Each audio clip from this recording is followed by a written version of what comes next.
The delegates had seen through the election of the chairman that there was a flaw in the fact that New York had more delegates than anyone else, and that two of the colonies had, seemed to be sort of underrepresented with only 2 delegates each. And so they basically said, well, that's not going to lead to very effective voting procedures. You know, New York can kind of dominate the proceedings. And so we need to basically make this so that no one colony has a too much of an advantage in these proceedings going forward.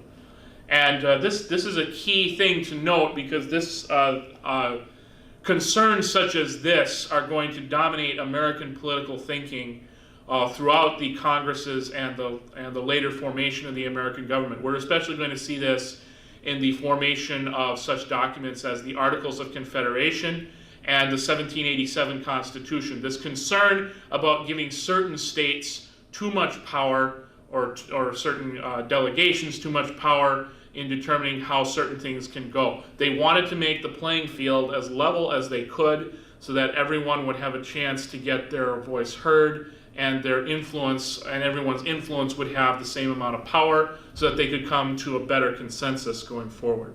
So again, very key to note here that we see from the very beginning with this first meeting of the colonies sending delegates that they're already concerned about making sure that no one colony has too much power in proceedings dealing with the other colonies.